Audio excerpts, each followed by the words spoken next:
I just love you guys, and I appreciate you being here for us, and I appreciate you doing the things that you're doing, and I appreciate you building this. Please like this episode as well as every other episode you do enjoy going on right now that I'm very excited about.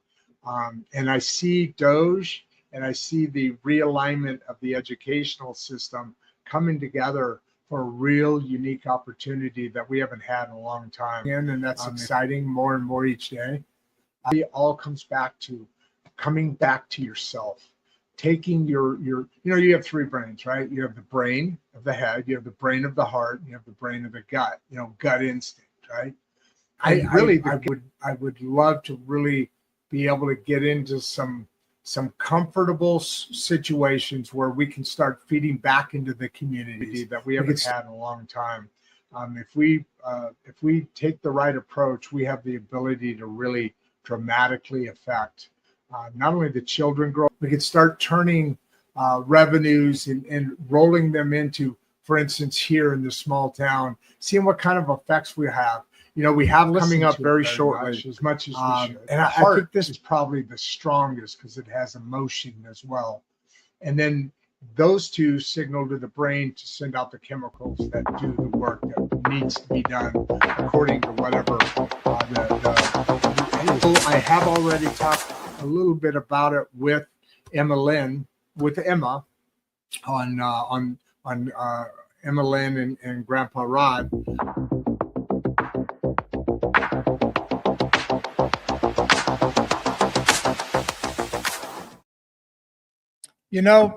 One of the things I've learned after literally doing hundreds and hundreds and hundreds of conversations here on Insights and Straight Talk with Rodd Duff and producer Barbie is that creativity has a funny way of just kind of waiting. Sometimes it waits 10 years, sometimes 20, sometimes it waits quietly in the back of your mind while life happens. You guys all know this story. I had a dual major in college, right? Business administration and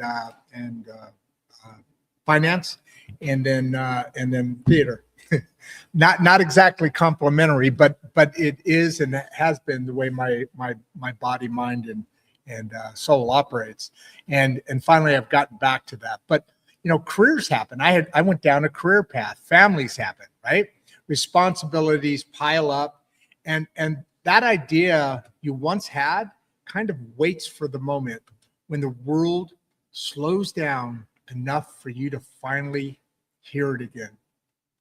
And today's conversation is exactly about that moment.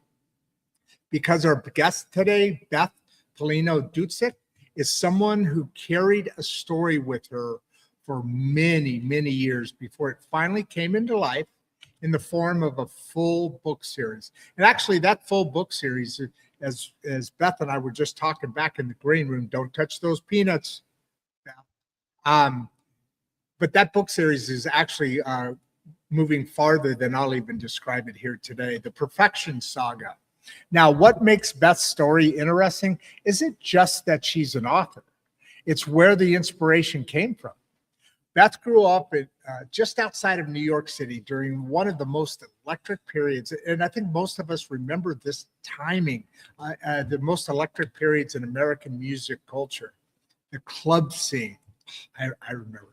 Musicians, live performance, the entire creative atmosphere that surrounded Manhattan and the surrounding areas.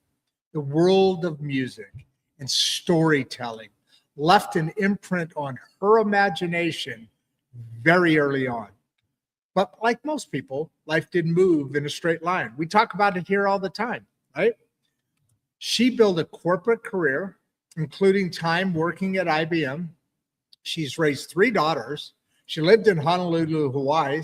Same with me. She and I have I didn't raise 3 daughters. I raised 5 boys, but that's another story. But yeah, we have very similar. I'm very excited about this, the chance to have this conversation with Beth today.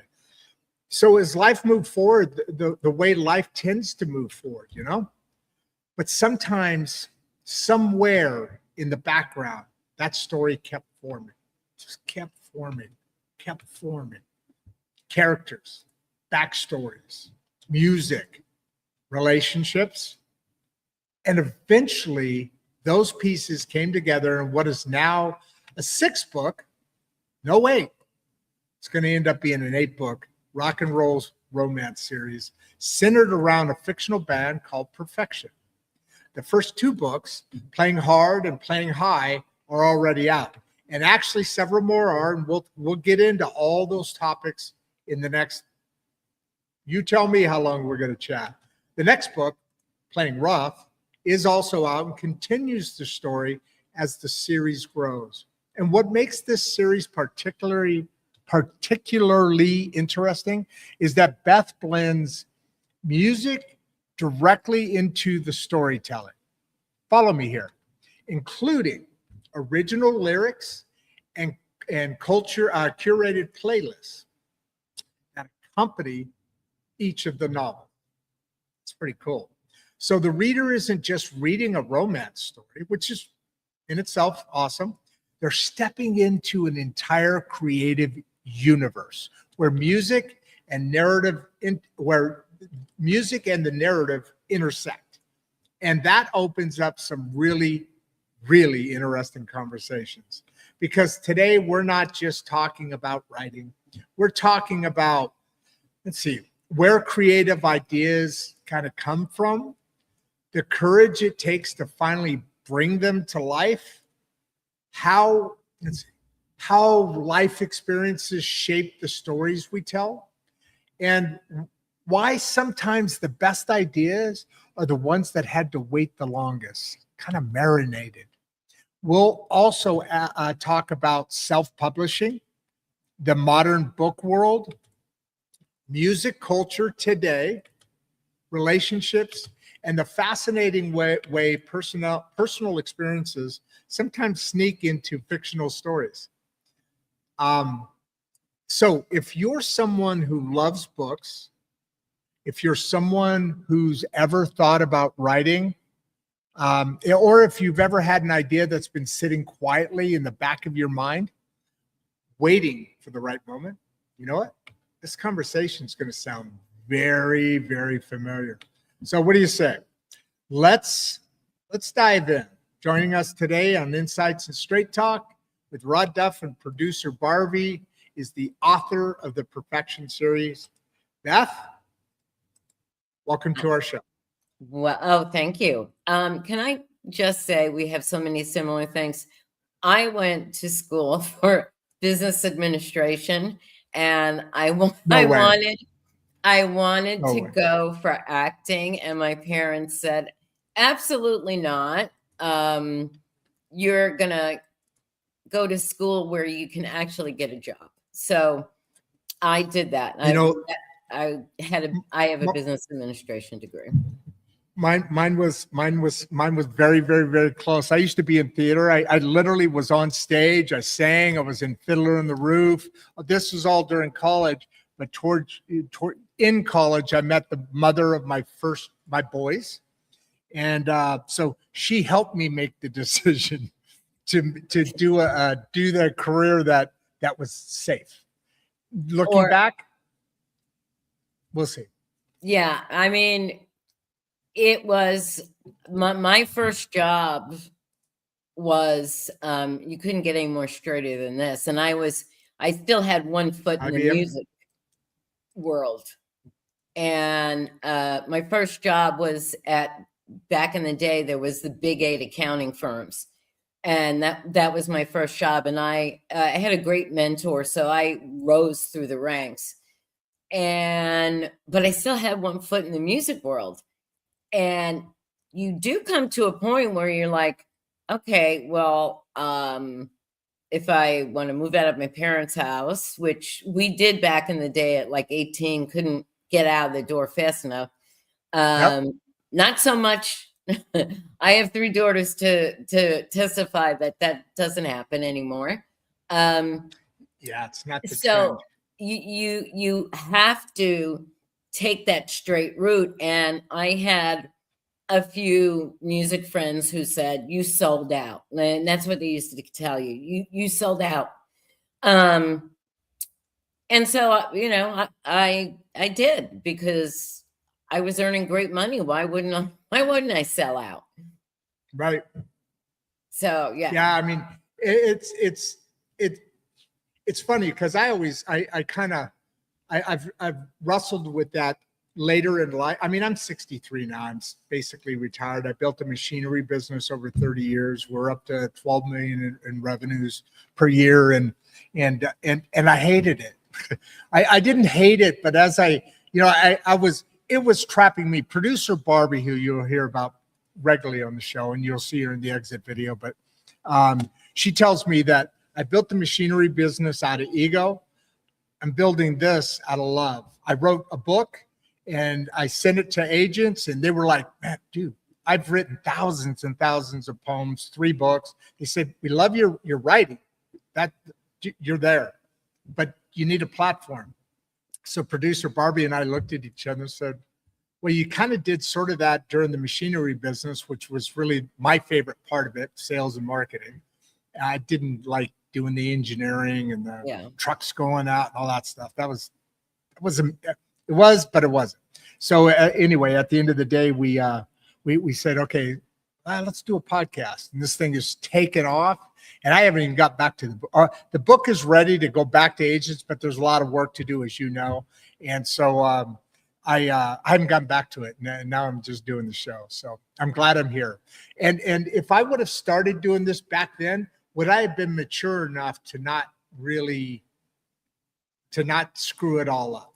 That's right? key. Yeah. I mean, we think about, I always say, in your 20s, for women, okay, I can't speak for men, but when we're in our late teens and 20s, women are very mean to each other. They're envious. They're jealous. I mean, they're still that way. They're still that way. Well, I'd like to not think as bad. Yeah. Not as bad. So you deal with that. And I was that way, judgmental. Oh, look at her, Right. And then in your 30s, you start having babies, or, 20s for me. Having babies with the wrong person makes it even worse. But that's true. I love my daughter, so I have to kind of, people say, if you could change one thing, and I'm always on the edge of saying, and then I can't, because I was supposed to bring those 3 girls into this world. And so, exactly. I kind of wrestled with that. And in your 30s, there's still, and it's all that mom stuff and doing school stuff with your kids. And as you start approaching 40, I mean, for me, that was like the watershed thing. It was like, I was like 38, and I said, I'm unhappy in my marriage. I don't want to live in Hawaii anymore. I hate it. And I have to do something. And because I was getting to that age of 40, it was, I know who I am. I know who I am as a woman. Nobody is going to change me. I'm not happy. And so I need to take control of it, and I need to make a change. And whatever that meant, I was doing it. And I felt fully confident. And at that point in my life, that I was like, then you go back and you replay, a lot of other bad things that happened. And you're like, why did I let that happen? I don't know. It's like, but you don't have the maturity yet. And now, I love my female friends. I mean, guys used to be my best friends back in the day, and because I hung around musicians. But as you get older, you realize that your women friendships are a lot more stronger, because they're probably going through the same things you are, or they can relate to it.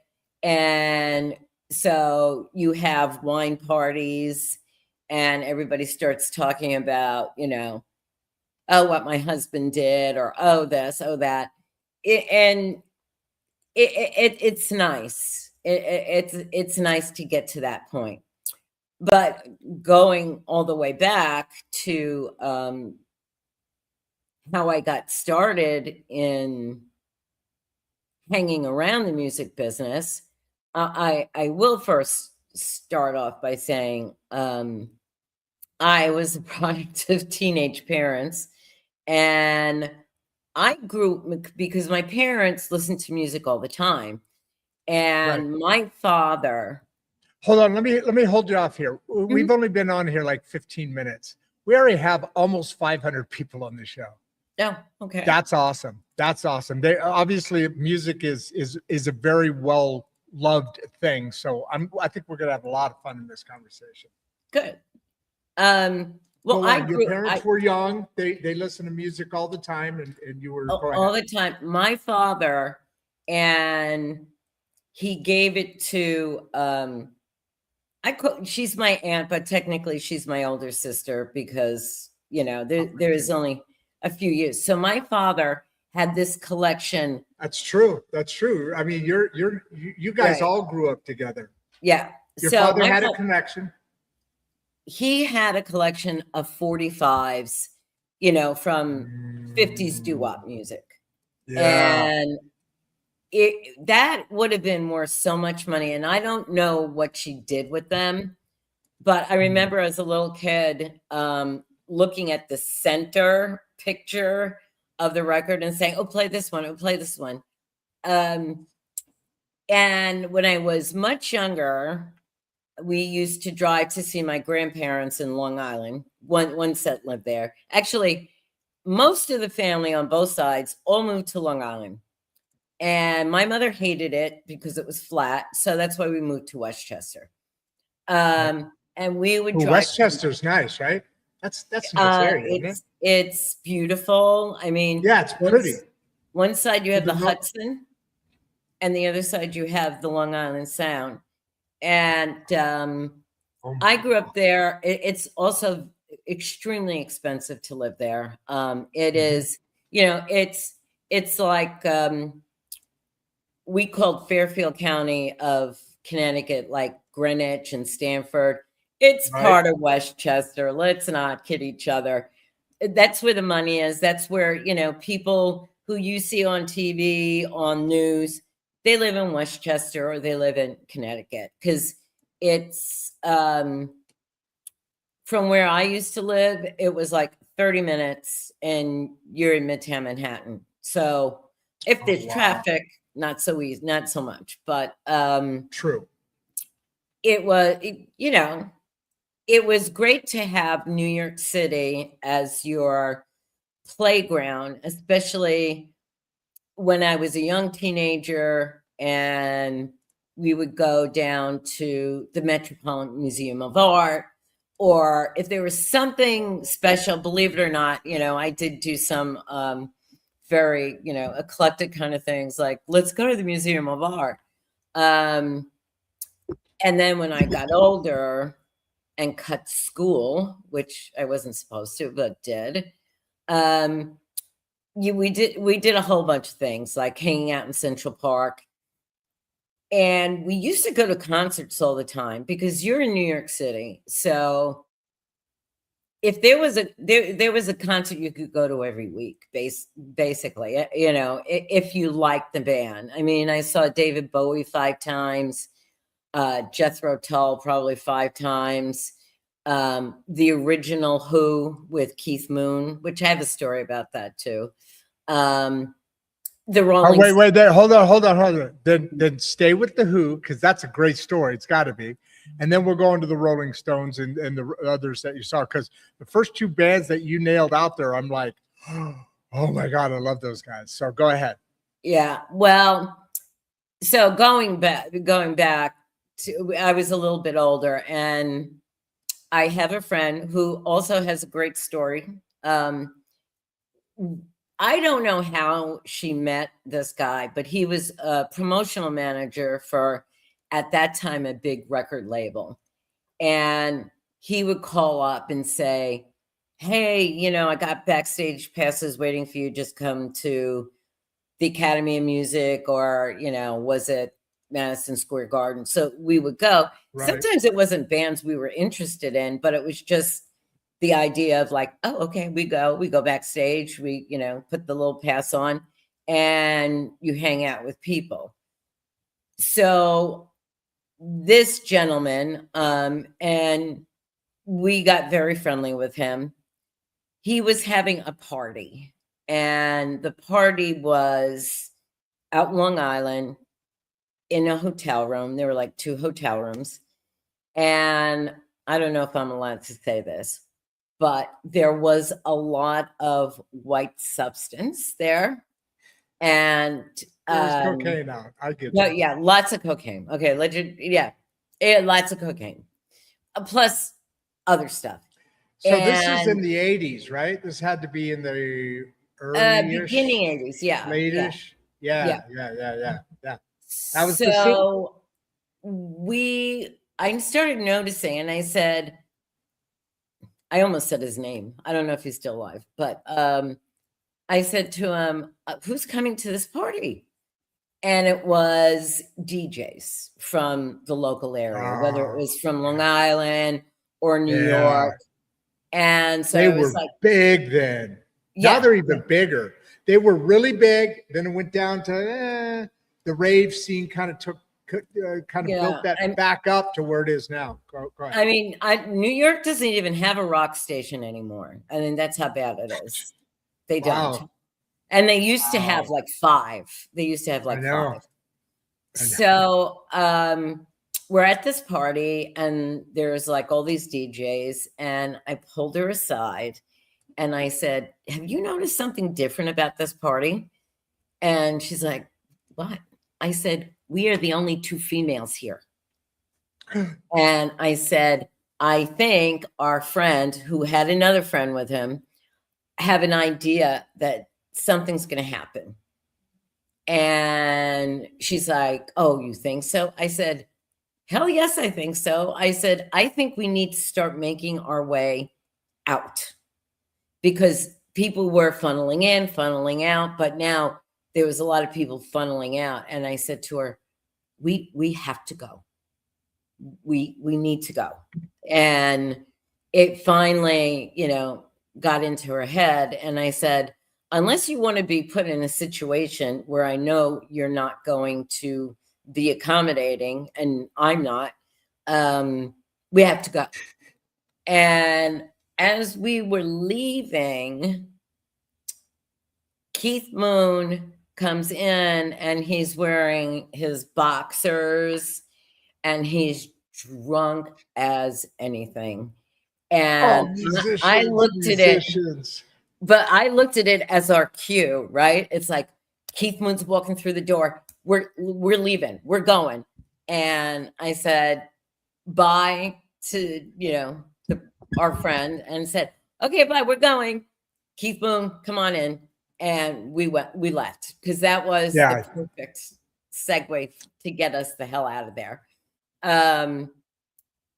So you find yourselves in those kind of positions, and you had to grow up fast, and typically, because of that scenario, which you talked about something earlier, that kids back during our time, I don't know exactly where we match on ages, but back in that time, you left the house till the street light was on, then you came back for dinner, kind of thing, and this and that and this and that. In today's world, I think well, kids don't move out till they're in their 30s or whatever, and it's just a different world. But if so many people could just kind of, we'd need a lot more. It's not like you could take today's kid and put them back in our what we did as kids, because they probably wouldn't survive. My daughters would not have survived. But it was such a growing experience, is where I was getting with that. Go ahead. Yeah, no, it was, because it wasn't that dangerous for us. Danger for us back then was like nothing. I mean, there wasn't really the same level of potential down there, because we were all aware. I think we're all, in some ways, a lot more street smart than the kids today, even though they may be a lot smarter than us. in other Definitely ways? street smart. And that's one of the reasons why I wanted to move my daughters back to New York. Well, to New York, because living New in York State.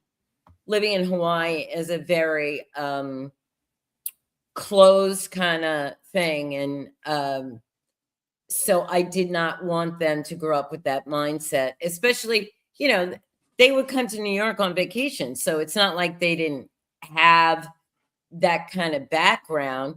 And Right. as their mother, I raised my children on, I would put, okay, this is the Stones. Here's Van Halen. Here's Genesis with Peter Gabriel. Here's Genesis without Peter Gabriel. So I trained them to listen to this music, and it worked. I mean, they loved it until like the Little We have Mermaid. over 700 people on now, by the way, just so you know. Go ahead.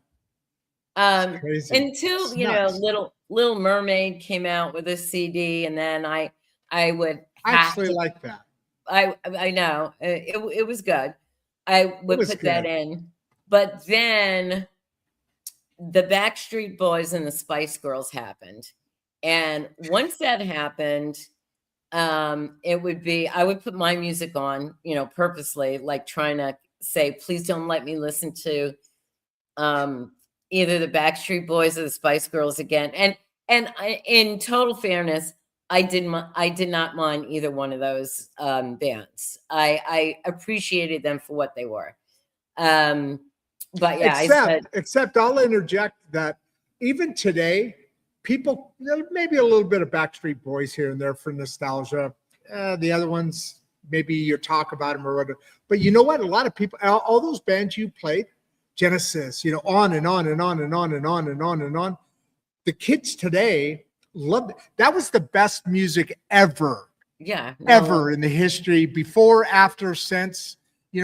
Basically late 60s, 50s a little bit was fun, but late 60s, more 70s and early 80s. That block of time, am I right about that? That block of time, no better music ever performed, written, sung, heard, whatever. Well, there was, and I'll get to that. There's only one other era that I feel was very important. But I was putting Led Zeppelin on. What's the other? Wait. What's the other? Just drop it in there. The other, because I think we lost our way in music in the 80s, because it was all that synthetic, keyboard kind of stuff.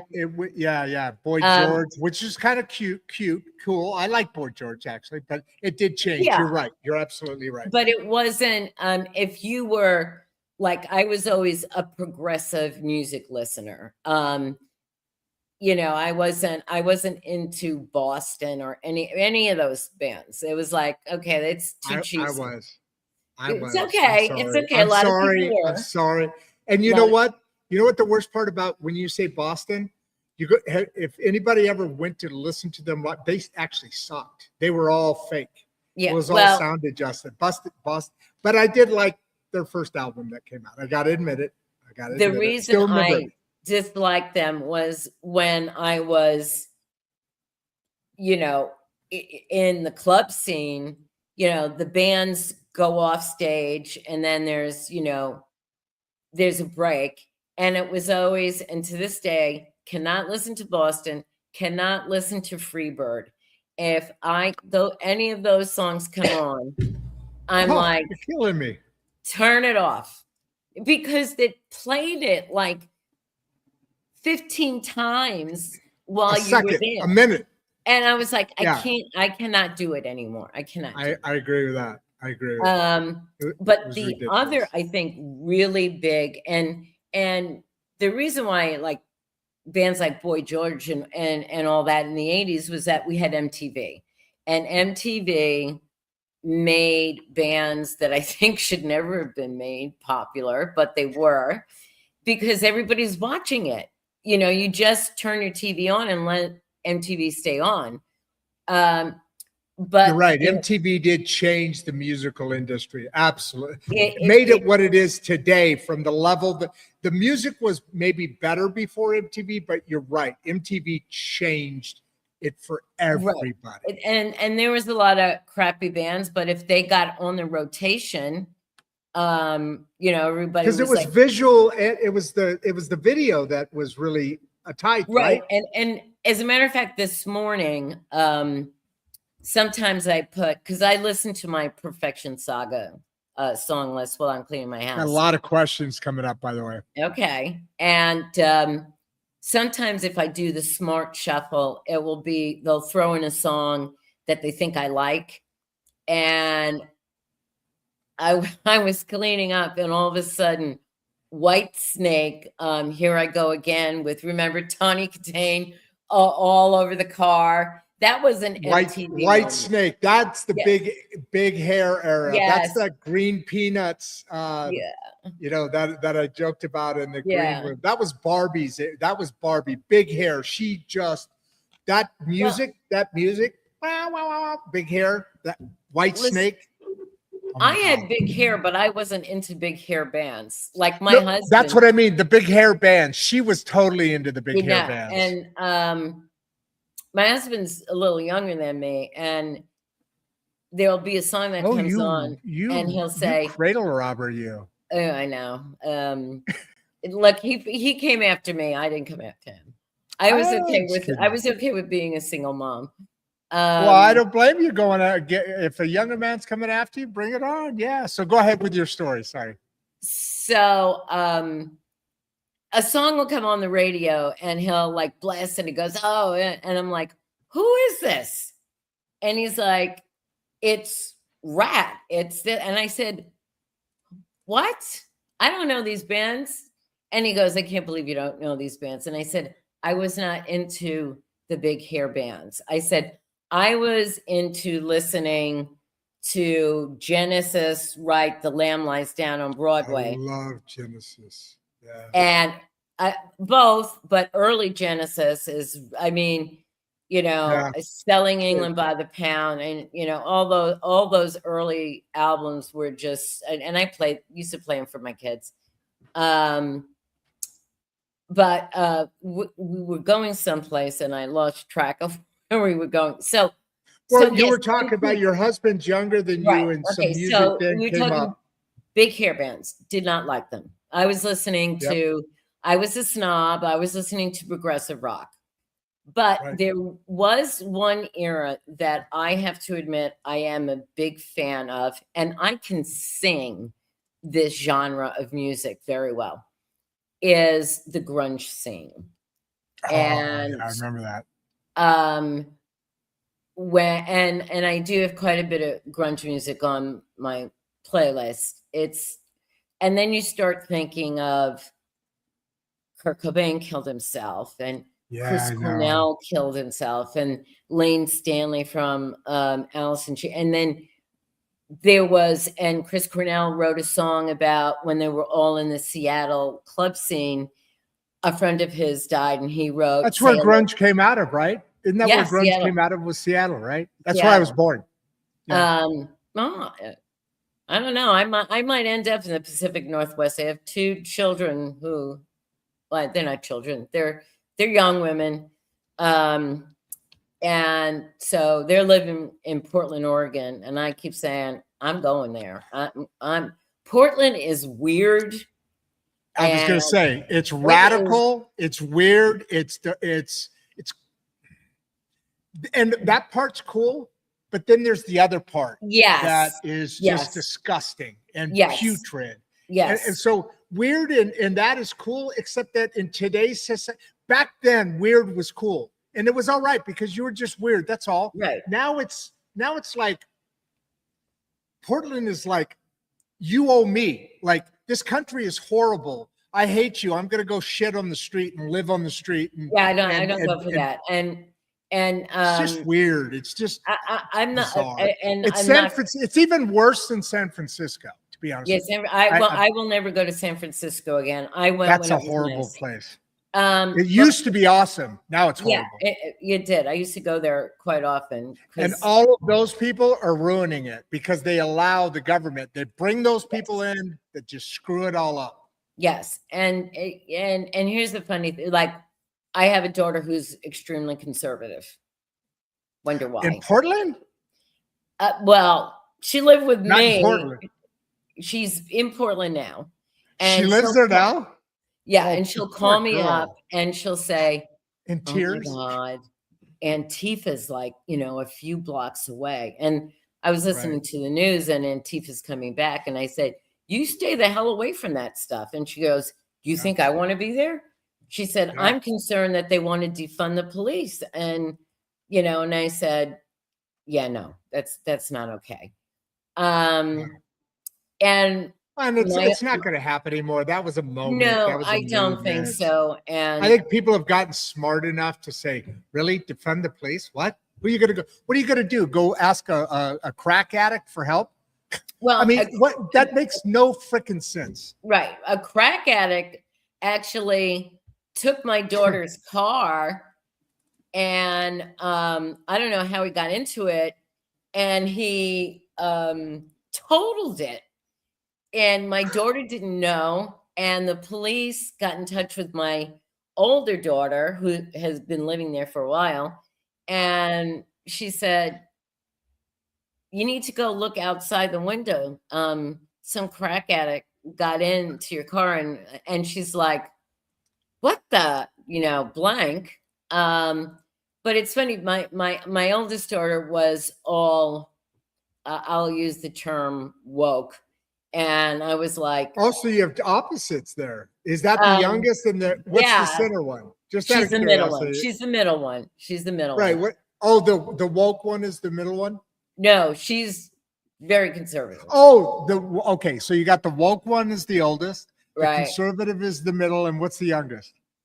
My youngest daughter happens to be gay, and she's a butcher. But she is butcher as in meat, or butcher as in butcher people, as or in butcher meat. as in gay. Yeah. Okay. Okay. Butcher as in, she's femmy. I wouldn't. No. It's like you're making me hungry. And she's tiny. She played rugby in college. I mean, she carries like. I'm a rugby dude. Yeah. Well, I'm actually an international ref. All of my boys played rugby. Yeah, I want to meet your daughter. Go ahead. She tiny played though, huh? rugby. Was she a wing? She a wing? She was at the bottom of the pile.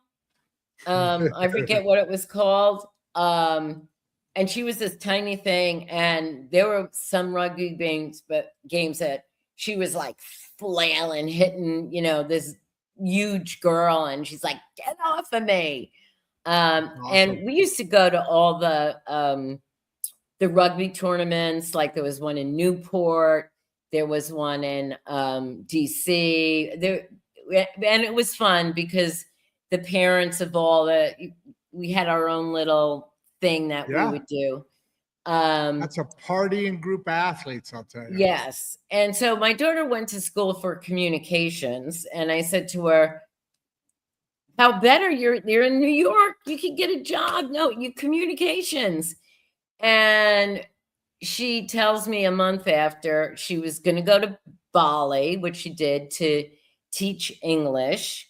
And then she came home and she said, I'm thinking of doing this program in Italy where they're going to teach me how to be a butcher. And I looked at her and I said, what? Well, I said, you went to her college was right next to the renowned Culinary Institute of America, which we used to go and eat there all the time. The food is fantastic, but they're all students that are doing it. And she kept going there. And I sat her down and I said, we're having lunch there, and people knew her. I'm like, how do they know you? You must be coming here all the time. And I said, if you're so interested in this, maybe you switch from Marist and come to the CIA. I said, you have a trust fund. She had a trust fund to pay for college, all my kids. That wasn't an issue. And I said, I think you really want to do this. So she continued down the path. And then, like I said, a month after she came back from Bali, she's like, So yeah, I'm thinking of doing this. I don't, mom. And I said, if that's what's going to make you happy, then go. And she ended up spending not a year, but a long time. And as her mother, I was like, just be safe. And she was with a family. It was, they own this farm. They taught her all this stuff. And now she works at Chelsea Market in Manhattan. And she lives in Oh, it's a nice Williamsburg, Brooklyn, which smells of weed. I mean, she has a head shop right underneath her. And I said, Kara, I said, the minute I drove over the Triborough Bridge, it was like weed. You can't escape it. It's all over the place. And so, yeah, that's the one thing I like about Portland and New York is that they have those kinds of places because Yeah. Alabama, Well, no. well, true. I think it's funny you say that because, so I moved from Chicago. Well, I moved from Orange County, Los Angeles, Orange County, Mhm. Southern California Yeah. to Chicago. And I did that most of my life back and forth because my dad was in the Marines. So we'd go from Camp Pendleton to downtown Chicago. He trained recruits coming in, and he used me as a trainer. When I was 12 years old, I used to jump out of helicopters. I had a really interesting childhood because of all that. But anyway, so when I moved out here to Mangum, Oklahoma, I did it on purpose because this show's about the great middle class, right? And it's about anything that concerns or benefits the great middle class, empowers them. So it's a bit of a range happening there, but in order to be authentic, I decided, Barbie and I actually, again, one of those decisions. I have grandchildren just over the border in Texas, and I have grandchildren in California. The Californians are all moving out to Texas and other places, just like everyone is. First time in in New York? history. Well, that's been going on for a little while, but especially since Mandavi came in, everybody freaking jumped. He's ruining my I mean, city. have you seen the streets? Have you seen the streets? The trash in this. Well, the snow's probably gone now, but it's ridiculous. That guy is a moron. I told my daughter. I agree with you. Your city's getting destroyed. I said, I'm sorry to hear that. I said, because she takes the subway from Brooklyn, right into Manhattan. Ooh, and okay. I said, Kara, I'm concerned about what's going on in the city. When I go there, I kind of put that in the back of my head and I get in my New York head mode. And the minute I walk out on the street, it's like, I'm New York, don't bother me, don't do it. And it's the way that you carry yourself. And that's how people know, don't mess with her, because you could tell she's from New York and she is going to go after you. And then to a degree, you're right there. I totally agree. Have you ever, do you watch have you ever seen the show, The Madison? This is the first year season. No, do you know what I'm talking about? I try not to watch any TV that has storylines because of my books. I don't ever want to get a storyline. So for me, during football, well, let's ask you that question right here. Branson just popped up a question. He said, "What inspired you to start writing the Perfection Saga, especially after so many years?" Well, I will state that for about 25 years, the story started coming into my head, and I would hear certain songs that would set off the mind. And I would have these black and white vignettes that would play in my head. And the characters didn't have any names, but it was a situation. And it was like, okay, this situation. And then there would be another situation. And it was just these flashes of things. And I was like, okay. And as time went on, I was like, I might need to put these little flashes together. And I was living in Hawaii and I thought, Interesting. gee, wouldn't it be cool to either write this as a book or make this some type of screenplay? And I was like, probably a book. So, years when, and the story just kept growing in these little black and white vignettes. And I will say, I do have 3 other stories that will occasionally pop out Aside from this one. aside from this one. And I Because keep, this story is an 8-book series, right. but you have other stories. I as have well. other Okay. stories. And Gotcha. and they kind of sometimes come off the shelf. And I'm like, no. I'm not ready yet. Go back. So about 3.5 years ago, and then I also did a total transformation of myself. I went on the keto diet for like Oh, 2.5 years, and I lost like 65 pounds, if not more. And I changed my wow. hair. Holy cow, you're not a big girl. Yeah, that took a lot. Yeah. Well, now 65 pounds in you is a huge percentage. well, now I'm doing, because I wasn't satisfied. I wasn't satisfied, and With 65 pounds, you weren't satisfied? yeah, no, it wasn't, and because You I New knew the Yorker. weight. You're I a New knew the Yorker. weight I wanted to be when I first went back to New York, and I was doing, because I was working out all the time. So, Right. and I do work out still, but I knew the number, and I was trying to get the GLP shots, and nobody would give it to me. Right. And I asked my rheumatologist, because I do have lupus, but it's not the organ. I have muscle and I skeletal. gotcha. So, it's Issues. totally Gotcha. livable. It's totally livable. Still not fun.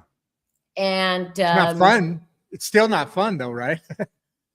I take a lot of medicine, but it Right. helps. It helps. So I said to her, I got on the scale and I said, that I was not, like, my weight jumped up like 15 pounds. And I said, I don't know why this is happening.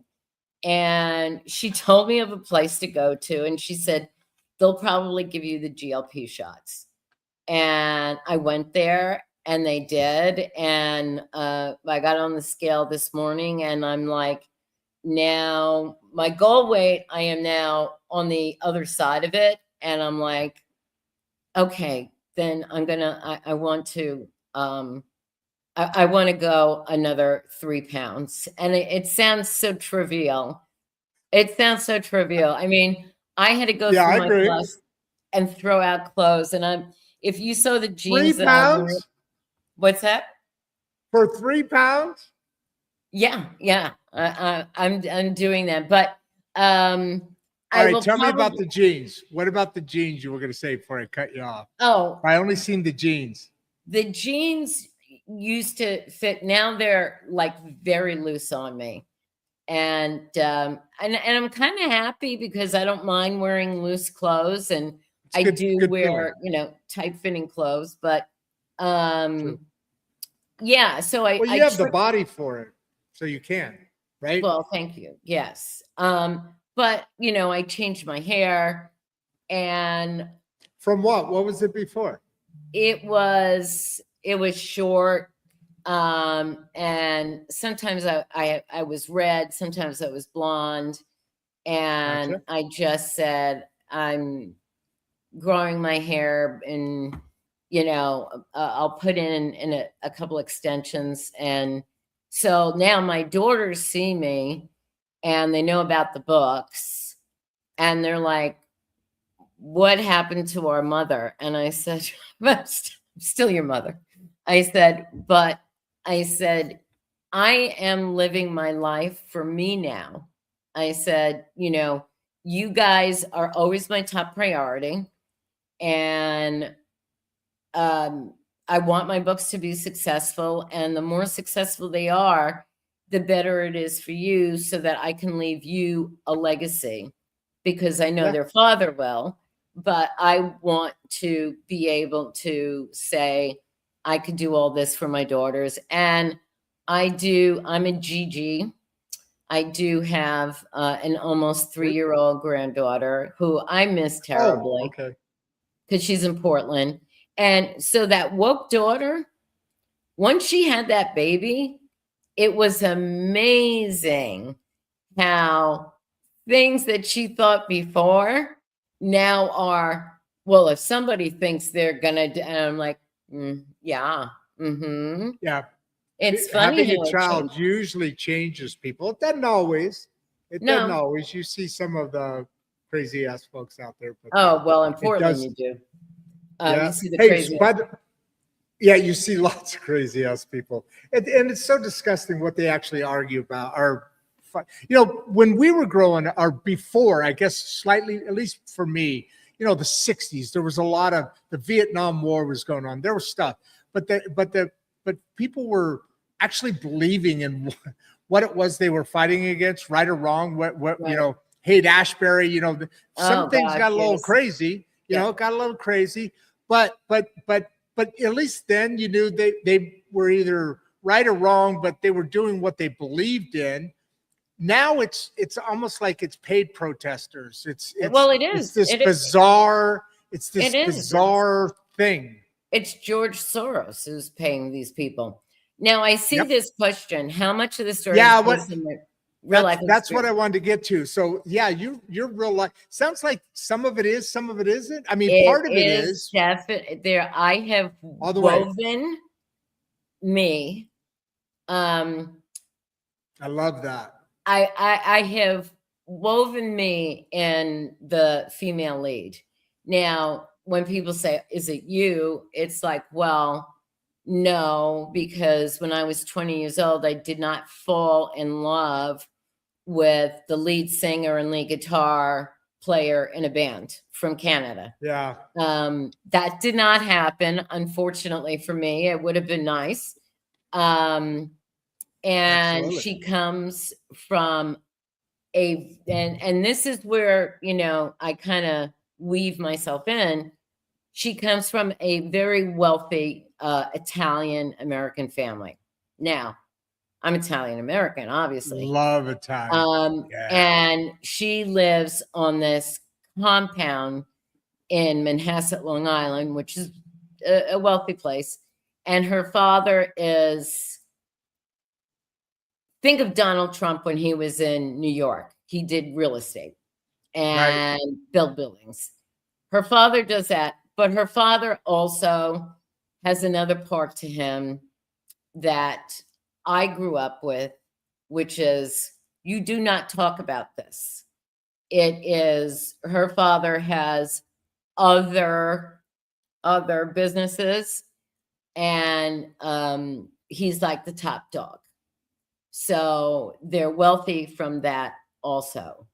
And I know what that's like because my father's gone, but my father was a wise guy. And I knew that Oh wow. from a very young age, that there was something other than the fact that my parents were teenagers. And we were always at my grandmother's house. And that's my Jewish grandmother. So we were always over there. But I knew, like, from the age of 4 or 5, that there's something different about our family. And then as you get older, you learn that you don't talk about certain things. You don't talk about them. And it's just an accepted way of life. And it actually did turn out well for me, because I had an abusive boyfriend, and my father called 2 of his Cut that off right away, didn't he? it made it, yeah. And I grew up knowing that if anybody ever messed with me, it would be taken care of. And my father used to tell that to my daughter. He would say, if anything, you tell grandpa what's going on and grandpa will take care of it anyway. Grandpa's got you. Grandpa's got you. So now how do I balance romance and okay. Well, hey, as we continue this on, I'll be bringing these on. I should have probably brought this up, but I'll be bringing them on, but I do want to kind of set them up. So if you look down there, then I'll say, hey, Kevin Perry, right? He's got this great question, because I looked at this and I'm like, okay, this makes a lot of sense. So how do you balance romance and rock music? Now, some of that always obviously is natural, because music has a lot of romance in it, right? Creativeness, themes but how do you bring those two themes together in your book? Sounds like somebody's very interested in your book. Okay, Kevin's going, wait a minute, how do you do the rock music and the romance? What does that look like? I like that question. I mean, it just is, and I got to get back to the other question of how much I wove myself into the story. I started out that this was about, and again, the part of me in the female character is, they graduate from high school and her cousin has been, playing music since he was like 10 years old. And I don't want to give too much of the book away, but at their graduation party, which is a big Italian, but definitely. Oh, that's a big deal right there. So, like a Mexican quinceañera. Quinceañera, yeah. So, she finds out he's starting a band, and she's like, I want to check this out. And basically what she does is says to her cousin, I want to sing. I'm going to sing for the band. I'm going to be the lead singer. And he's looking at her like, okay, all right, try to sing. And then he realizes she has a great singing voice. And the bass player, who is the lead singer, she said, Jeff, I'm taking over. And he's like, great. I didn't want to sing anyway. And so it's about her band. And it used to be, I set it up in a place that I used to go to in the summer times. And people might know this because the big bands from the 40s played there. It's called Glen Island Casino. It still exists, but it's more of a catering kind of place.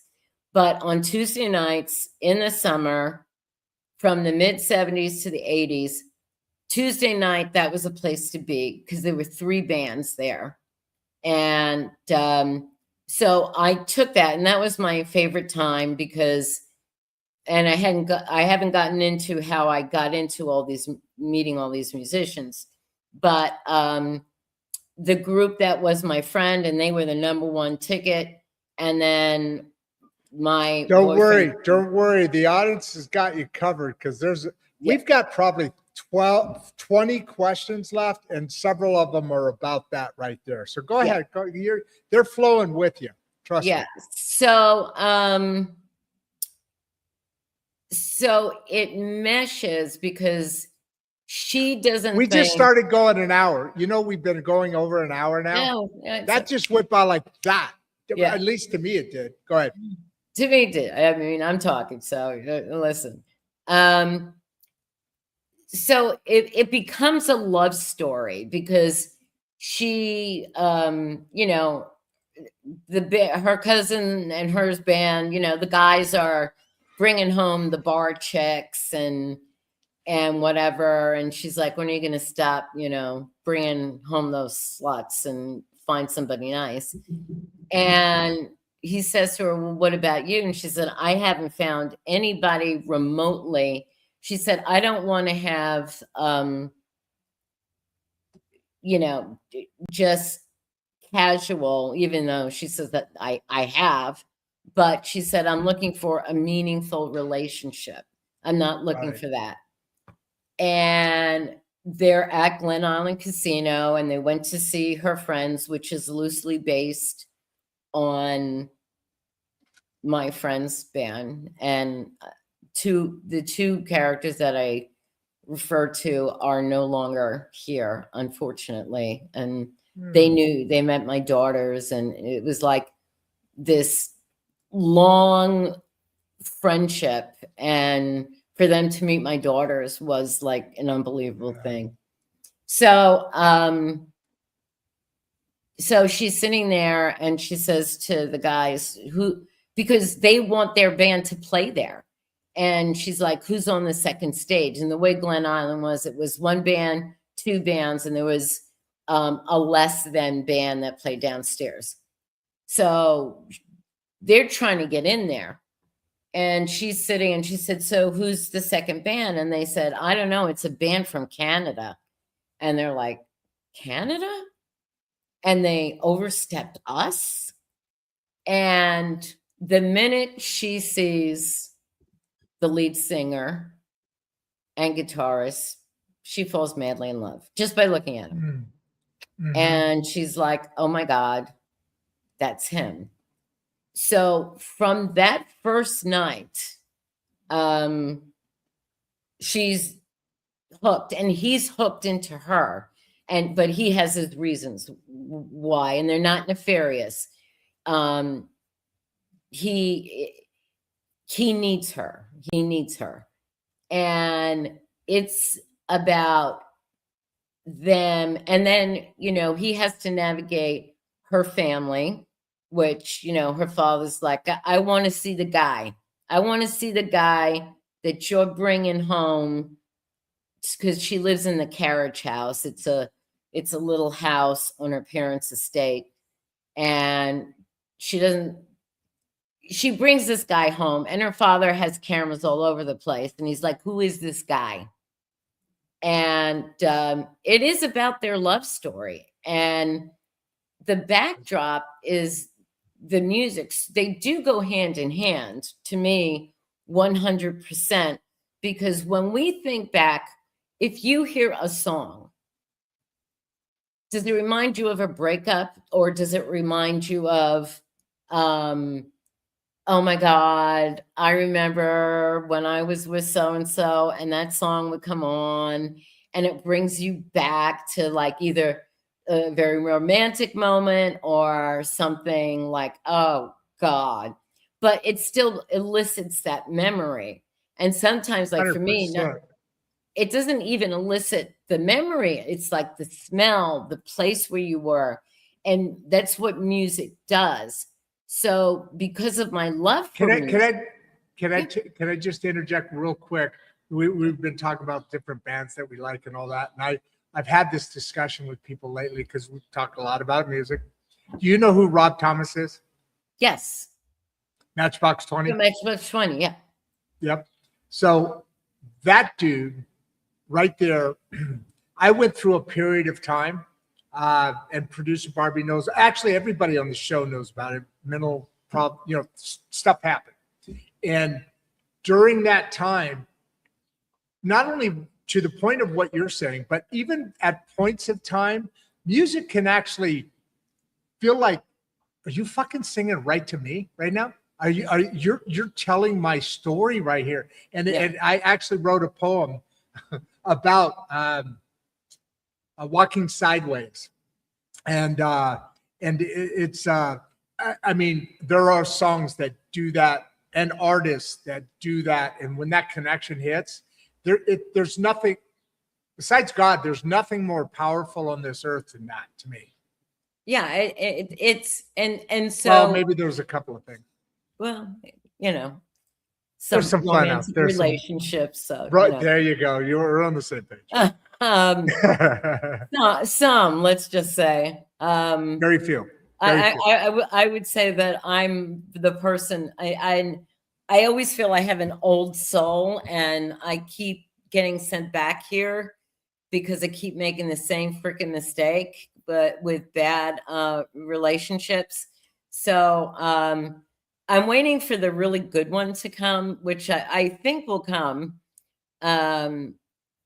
soon. We all keep our hope, because I'm in the same boat as you are, my girl. I keep hoping, but you know, I'm at this point hoping to meet, and it could be a musician, but I would love to work with, there's a couple of bands that I would love them to take a look at my songs. And I'm doing AI generated music, which I was against, but I wanted the lyrics, or at least 30 seconds of the lyrics of my songs to be put out there, because it just is another way of selling the book. Because social media, which everybody was like, that's how you're going to do it, is not really the way to do it. It's social media can help so much, but there's a lot of people out there who say, I got 500,000 followers. And it's like, well, how is it going to translate in sales for me? And if you can't give me that metric, then no, thank you, because I'll tell you, if somebody's got 500,000, because we follow our metrics all the time and we track stuff. And so we're at about, we just started a year and a half ago. We're about 25,000+. And you follow those metrics, and you follow those, because there is some certain truth to that. But you're right. I saw a commercial once. Says, well, how much is it going to cost to run an ad on your thing? Well, we'll say one thing, and it was this scoff on what you were just saying. It was proving that example. He goes, that's all great. 500, 1 million people. Right. How much sales can you provide? What's the conversion? What's the sales? Conversion? Yeah. And I have a marketing person. I do have a team. That's what I've done my whole life. I have a team who works for me. And so my marketing person doesn't ever stop working. She's always there promoting my books. And so you have to pivot so many times. And, the Facebook algorithm, the Amazon algorithm, they're constantly changing. And so you constantly have to change with that. So, marketing is, got to keep up with it, no doubt, is the hardest thing. But the music and the love story, and then there's so many different arcs that I've taken the book where so we're at a perfect time here. Look at what Dennis is asking you. This is perfectly and I skipped over a couple of them. I'll go back to those because people are wanting to know, did you, that influence of IBM, did that have, but that's not important right now. How do you create the original song lyrics in the book? And what you did, you already wrote the music. You just incorporate. It wasn't like you wrote them for the book, or did you? I wasn't quite sure about that. Yeah. Okay, this is a great question. Dennis, you nailed that question. Yeah. How did you create them? So you wrote the book, as you're writing the book, you're going, okay, Perfection's going out on stage.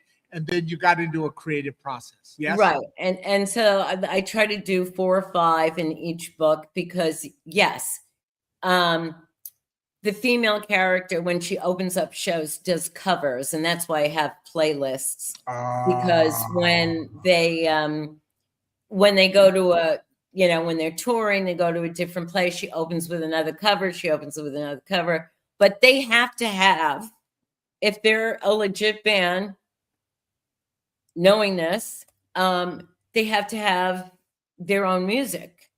So the first song I wrote was his love song to her from when he met her at Glen Island Casino.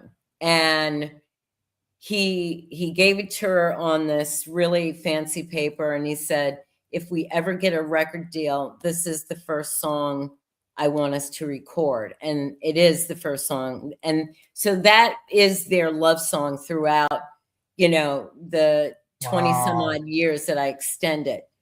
And then she's really the lyricist, because she sings, but she can't play, any instrument.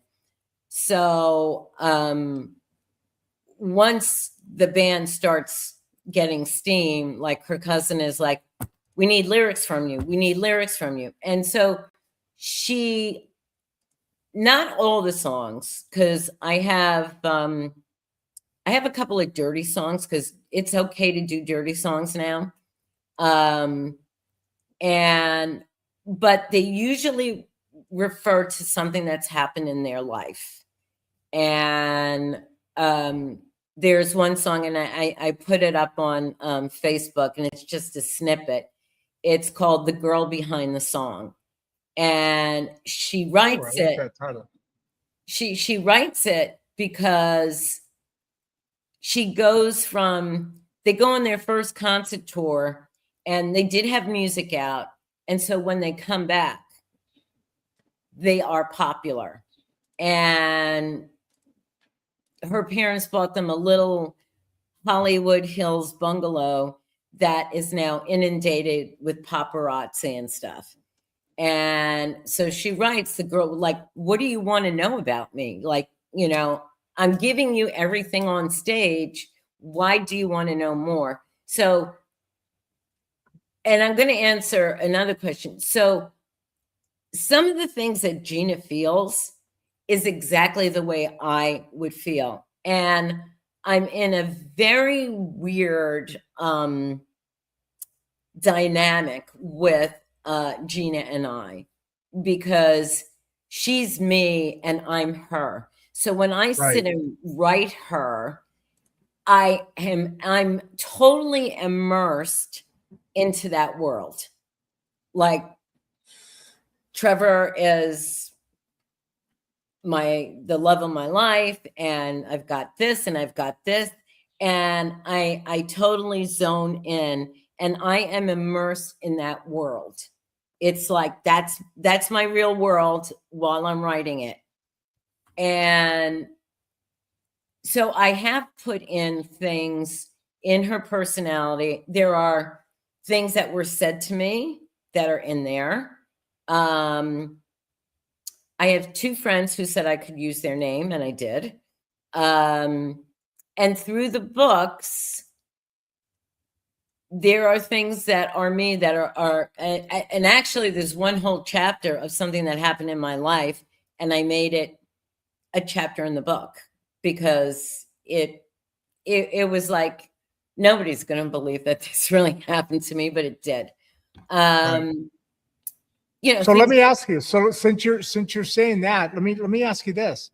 David here, I'm assuming that the music came after the character. So the characters evolve, and probably the characters in book 1 aren't necessarily all the same characters in book 5, 6, 7, or 8.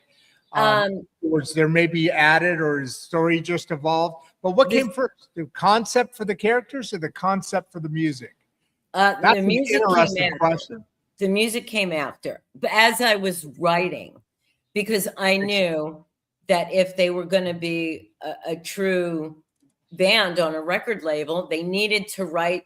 And that's what happened in the club scene, is that there were these great bands, and my best friends were like the #1 band, and they played great progressive music, and God, it was, you know, crowded, but they didn't have original music. So what started to happen is you could be a great cover band, but if you didn't have original music, the record companies weren't going to look at you.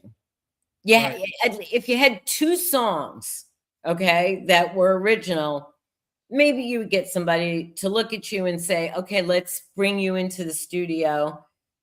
Still did not mean back then, just because they brought you in the studio, didn't mean they were going to sign you. They would do demo and then give it to the record company. It is not like that anymore. And I do go through the arc. But don't go past where you are now, because you're perfect for Dennis. Yes. All right. Says, how do you create the original lyrics for the songs in the book? I feel it. How does that come out? I feel it. Well, no. Let me add some color between the layers of his question. So yes, you feel it. I get it. So the story's coming along. The band is going to go up on stage, or a scene is evolving, and then you feel that moment, and then create the lyrics for that moment, or is the is the band going to be going out and they need some new songs, so they create some lyrics and create a song, and then the book supports that? Which one is it? Or is it a combination back and forth thing? They never It's an go interesting question. Yeah, they never go on stage. Like I will always mention, like, say they're playing at Red Rocks, and I'll say, okay, Gina's going to open up with Eminence Front by The Who. That's going to be her opening song. And then I will do, because every band hates doing the set lists, right? It's like, oh, okay, set list. And then it will be their perfection songs that I wrote, because I feel I have to add legitimacy to the fact that they're not a cover band. They're a band that is creative.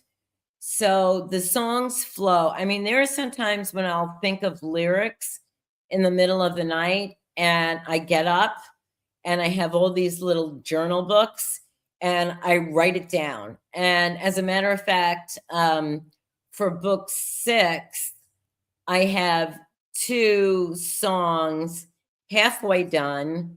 And like, I just need to get my head back into where the song is going. And they will be in book 6. And these songs don't relate to anything personally with the band. It's just a fun song. And I can't tell the title because I haven't put it in my book and copyrighted it. This is in book 6, right? This is in book 6. Actually, I'm looking at the list, and I have 4 songs that I need to put into book 6. So then, okay, so let's go back to this. I'm gonna bring Dennis back in, and then I'm also gonna bring David in here, because these are like bookends to the same point, of which you're in right now. And so the first question was, how do you create the original song lyrics for the books? Then David, right after that, saw that and said, wait, what about what came first for you? The characters or the music concept? I'm guessing the characters. I'm talking about like book 1, starting out. I want to write a book. I've been thinking about this book for 30 years, 20 years. This is the concept of the book. So I'm assuming the characters kind of start. Can you answer bookends to this? Anything that you've missed so far? How do you create the original sound lyrics and this one? And what came first for you, the characters, the music concept? Concept. Well, the characters and the music concept to me go hand in hand. Same time, right? Same time. As you, okay. Yes. Because going in, you haven't written a word yet, right?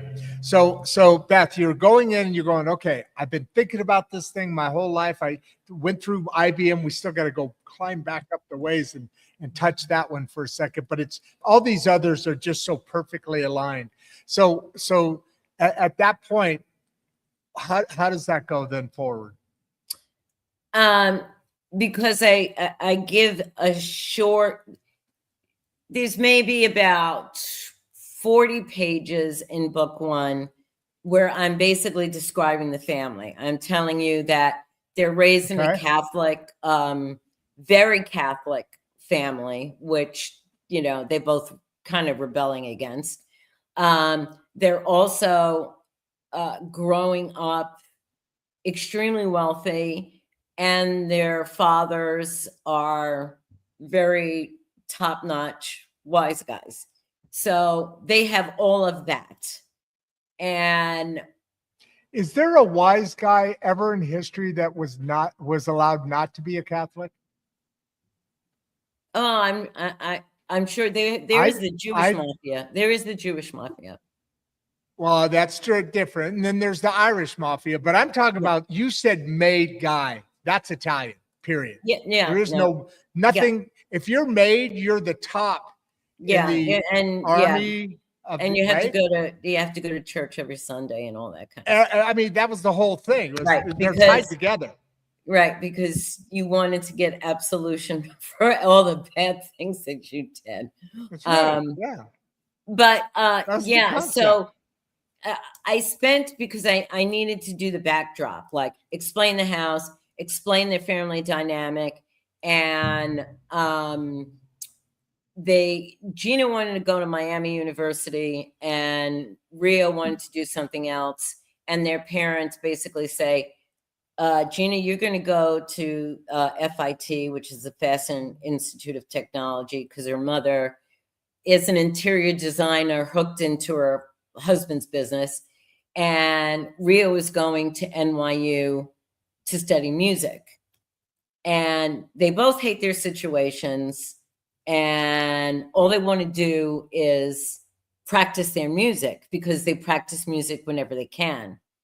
And I bring up songs like "Addicted to Love" by Robert Palmer, and Gina wants to be more hard edge, and her cousin, because they're only playing in club bands, and he's like, "It's okay for us to play this kind of song," and she's like, "Is it?" So it's them forming their band. So the music goes hand in hand with that. And then things happen where Perfection is a melding of two different bands. You're right there. So we know you've been thinking about it for a long time. How long did it? I don't know. Is it evolving? Jeff, is Jeff asking a reasonable question? Yes, he is. How long did it take you? Okay. How long did it take you to develop well, it's now coming up on 8, going to end up being 8, but he says 6 book series, right? When I knew I was going to self-publish, because I would tell anybody, if you're writing the first thing, don't go to a literary agent, because they'll just knock you down. And even if they don't, a publishing company, and they'll say, okay, they can sit on your book for 5 years because they don't care. So if you self-publish, you know you're going to get your book out there. However, there are so many bad self-publishing people out there that are, say, oh, we're going to do this for you and $20,000. That, and they try to sell you, and they hard sell you. So I found this site that was called the Alliance of Self-Publishers, and it was green lit, yellow lit, red lit. And trust me, and I dealt with 2 of the red lighters, and they were really bad. Thank God I didn't give them any money. And there's only 7 or 8 really green lit people. And I interviewed every one of them, and I found my publishing consultant. And the way she does it is that she said, okay, you need an editor. So she gave me the choice of 3 editors, and I got to pick one. And the same thing, like the woman who does my book covers, she does my website. She does, like, any podcast. She does so much for me. And she is. Hold on. I'm just going to throw Clive into what you're saying, because he's asking exactly right here. What advice do you have for new authors trying to self-publish, which is what you're talking about? Keep going. I just wanted to throw Clive. Great question in there. Yeah. So, Clive, lot of bad. And I would suggest, and I always, when people, I would suggest go to the Alliance of Book Publishers, and I'm always happy. Hey, I'm going to interrupt you again. Sorry, I keep doing this right now, because you just have so much good, fun stuff. Before the show's over, and we've only gotten about halfway through the comments and questions. There are a lot of comments towards the bottom more than questions, but we're not near the bottom yet. Before we're over, let's see, which way am I looking? This way, I think to your right. I don't know if I'm mirrored or not. I forget which way the camera is. There should be a private chat or a backstage. I can't read it. But. Okay, so you see where that is. Would you, before we finish the show, you don't have to do it right now, but while I'm talking or something, or at one point, put in the way that you want people to contact you. What is your best 1 or 2 methods of being what is the way you want to be contacted? what is the way that you want to be contacted, and put that in there, and I'll put that in the chat Okay. so that Well, we like have that. I would say to you, Also, we rewrite the Right. programs, and then we emphasize them contacting you yeah, in I don't your mind that at series. all. And so, yeah, no, Um, I want them to. Like I would give you my personal email, but maybe not. But social media is, and I would say, you Like, do you know, have an answer? Do you want to be contacted by Instagram, by your it could Instagram be account, or your, Instagram, it could be Instagram, it could be Facebook, it just could be Threads. throw that in there if you Yeah, want? I I have already have your email, at least one Yeah. of them. Yeah, but yeah, I'd love to you know stay in what? I am contact. so bad. I do have an email that's connected with my publishing company, and I have not looked at it. And I said to my husband, who's supposed to be my business manager, I said, "How the hell do I get in there?" And he said, "I forgot." So I could have things in there. He said, you could have some TV, somebody wants to make it a TV series and you haven't responded. And I'm like, I have an intern that sits off to the side of me here. If I'm pointing this right, we can get you into that email. Trust me, because you want to be in that email. yeah, right? well, Publishing. I do get a lot in my personal, and then I do check social media. But getting back Whatever to the best contact is for you, put it in there before the Yeah, end of the I show so will. I can put it in the chat. Go ahead. And Getting back. also people can contact me through my website. There is a little thing there. Perfect. Okay. With self-publishing, there are so many bad apples. And the woman There are. who she literally, we together put the team together. And she told me, right off the bat, this is going to cost this, this is going to cost this, this is going to cost this, and marketing is going to cost ? Because you're always going to be marketing. So it's like, how much do you want to spend every month, every week, every whatever it is? And how do you market now? How do you market now? I have a woman who is I call her my marketing guru, and we have tried because once you start doing promos on certain websites, they'll send you stuff, and it's like, hey, we're having a webinar, we're doing this, we're doing that, we're doing that, and then they'll have promo stacks. And I'm actually trying to gear myself, and this is one of the marketing techniques we had, and the 5 heads of my group got together because I said the sales are not where they need to be.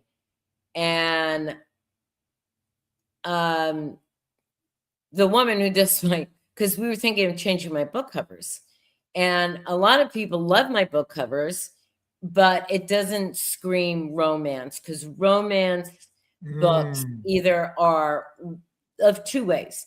They have, I call him the Barbara Cartland hunky guy with the shirt off and the woman draped. That's not the way I want my books to be. Yeah, and that's not the way your book is. Right. That would make that kind of Harlequin romance kind of novel cover. That wouldn't work. Well, and may or may not work, but it's not your book. Right. And so then the other one are these cartoony looking, that attract women's interests, because it's like, hey, and it's just, I didn't like them. And we had a meeting, and the woman who does my book covers said, it's not the book covers. It's the way you're marketing the book. And this is very important. So we kind of pigeonholed me into rock and roll romance. It's not, it is that. Like that. It is that, but it's a saga. And so my person, I could say her name, Victoria, got very emphatic. She said, it's not the book covers. It's the way we're marketing the book. She said, this is a saga.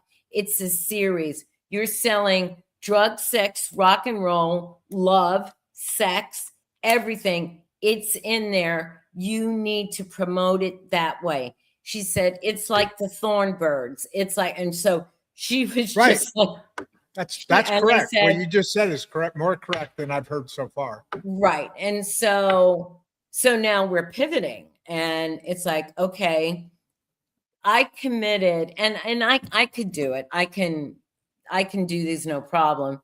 When we thought that they have what's called romance conventions, and I signed up for 4, and in like 2 weeks I'm going to Utica, New York.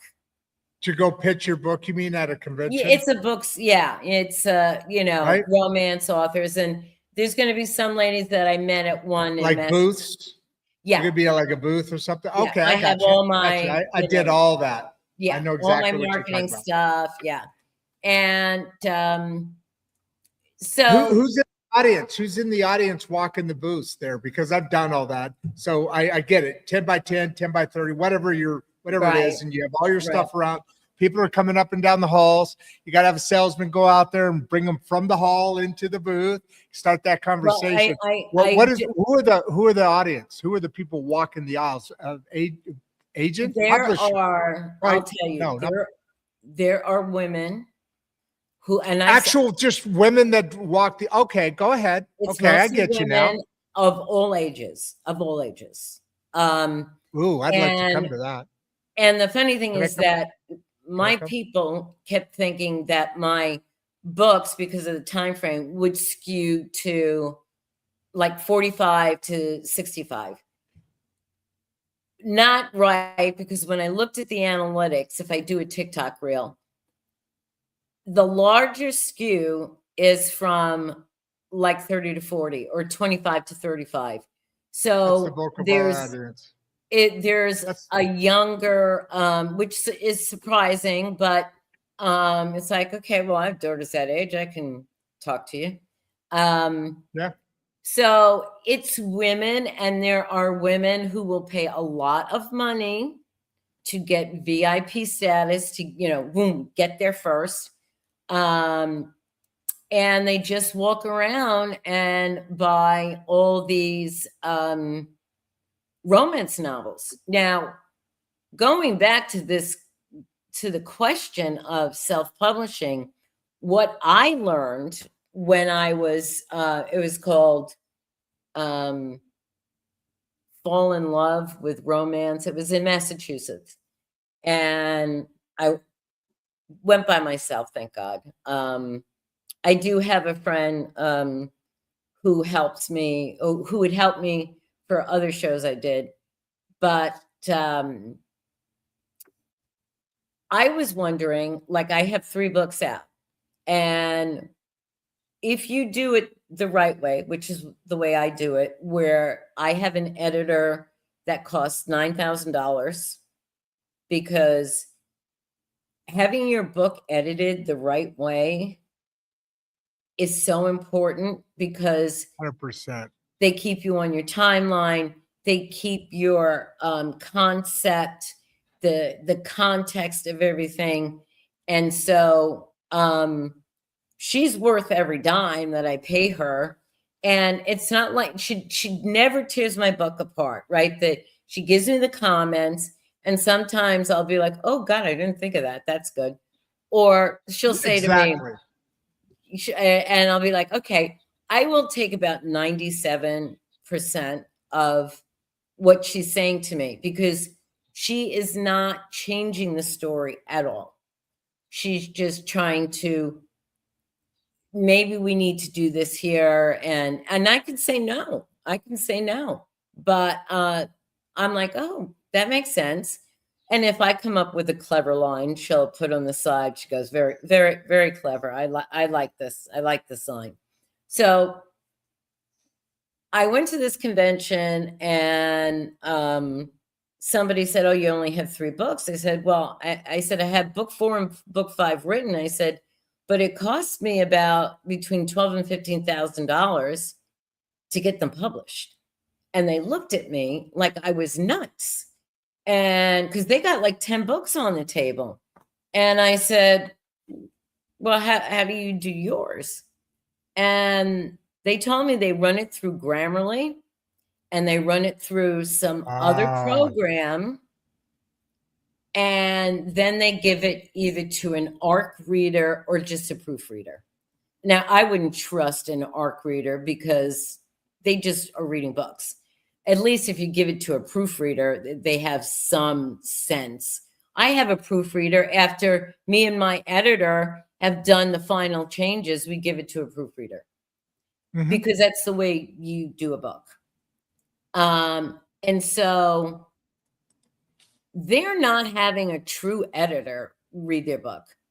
So I tell this to my marketing person and I said, what the hell? What am I doing wrong? And she said, do you remember some of the names of the authors who were there? And I did. And she started looking them up and she started reading part of their book. And she said, this is crap. She said, there's no editor here to cut out the crap. Right. And she said, a romance novel goes like this. Like, I hate you. I love you. Somebody's breaking us up. And then we get back together. And that's the end of the book. Happily ever after. So it goes like this. My books don't do that. I mean, there are antagonists. So there could be bad things going on at the same time as good things because they're a band. And each of the characters start to have their own storyline because I have to do it that way. I have to have every member of the band have their own storyline. It can't just be the two main characters, but the two main characters are also buffering up against each one of the band members. So it becomes a story of the band. And yes. How difficult is that to do, to stay that concentration and thinking of, a dozen different characters? And how do you, Clive asked 2 questions in a row. The other one was a little bit ago, but as a follow-up to the self-publishing, obviously Clive is looking to learn some stuff from you here. Well, because, he can contact me. Great question. Yeah. Well, I need your contact information. In the chat, by the way. Because how do you stay motivated through such a long creative journey? Yeah. Now 8 books, right? Well, it started out like this, honestly. So I gave my book to my publishing consultant, and Clyde, I am happy to introduce you to the woman who is my groovy lady. I call her my groovy lady.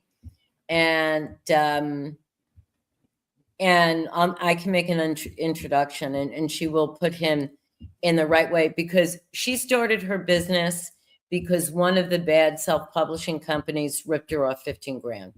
And she said, I'm going to start my own business. And she's phenomenal. So Clyde, I'm happy to. But this is how it evolved. I thought I had one book. And I gave it to my publishing consultant and she said, this is 2 books. You wrote 2 books. This is not one book. And I said, oh, really? And she said, yeah. And I said, okay, well, I'm going to split the book and I'm going to split it with a cliffhanger, which I do with every book. There's a cliffhanger at the end of each book. So after book 2 was being edited, my editor said, it was the first round of edit. She said, I think you should continue this story. And I said, yeah, you think so? And she said, yeah.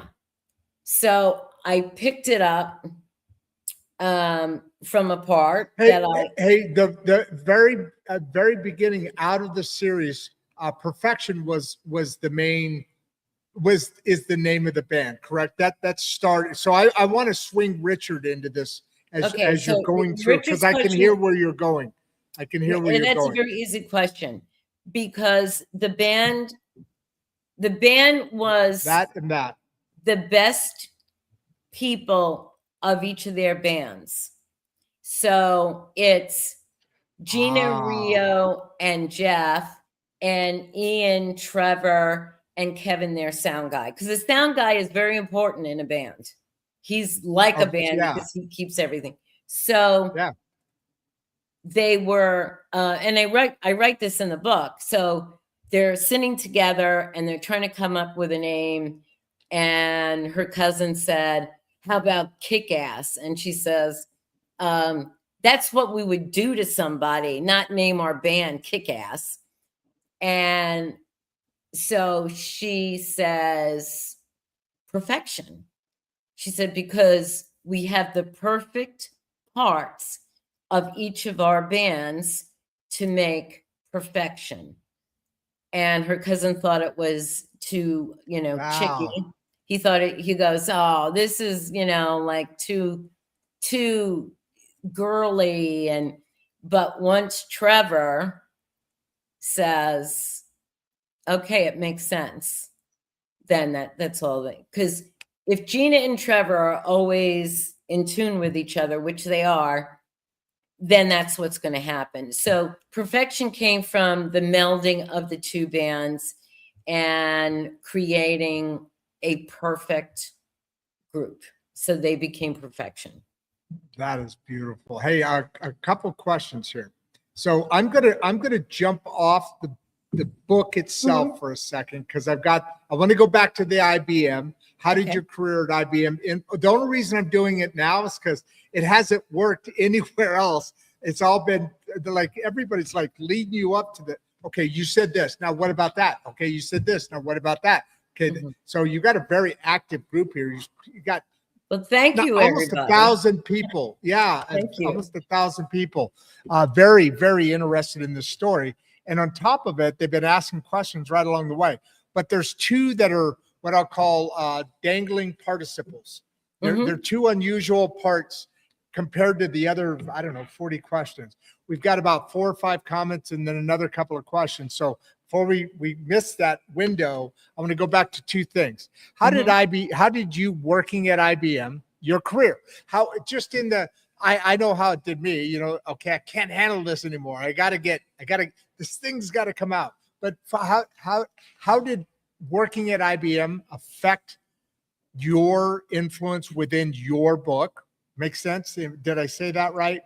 Yeah, I wouldn't say. And then also, was it difficult returning to writing after focusing on family and career? Both those things, I think, go hand in hand. Okay. Well, the IBM thing was when I returned to New York as a single mother. I did because my ex-husband is pretty wealthy. In the state of Hawaii, I didn't get alimony. I shouldn't say that. I got $22,000 for many years of marriage. And I said, well, that doesn't work out to be a lot per year. But I did get very, very good child support. And I could have lived off of that. But I didn't want to live in a tight, I got really good child support. But my daughters were also used to a very good lifestyle. Yeah, a very high lifestyle. So I said, well, I can certainly live off of this. But there was a job fair at the Westchester County Center, and I don't even know how I had my resume because my stuff was sent from Hawaii because it took 5 or 6 weeks. My girls and I slept on the floor of the townhouse we rented before I bought my house, and that wasn't fun. But we did it, and we were happy to do it because we were in New York. So I went to the job fair. I handed IBM because IBM is like, well, why wouldn't I want to work there? That's right. So I gave That them a was resume. at that time. That was probably, oh God. There's some Wall Street kind of things that people would relate to that now. Yes. But Yes. IBM was the shit. The IBM stock, was everything. that was it. Yeah. That was all there was really. They Yeah. were everything. Yes. And so I got a call. I took this job that I knew was so beneath me, right? It was like I was here, the job was there, but it was like for 3 months I was getting paid. Yeah, I get it. I get it. We do what we do.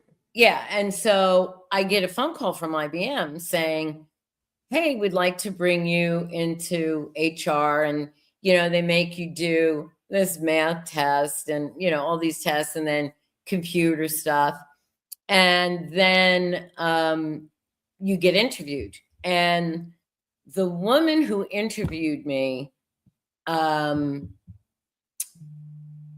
was this woman who had 3 kids, basically the same age as mine, and her husband died and left her with 3 kids. And so her and I like bonded over the fact that, we were single mothers. I mean, same lifestyle, right? I Right. mean, same things happened in your life. Right. And so I said, okay, I think the interview went well. And then I was at that place working there.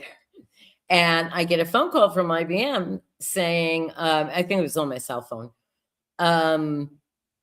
that they wanted me to come in for an interview the next day. And you have to remember, IBM has this division, that division. There's so many. And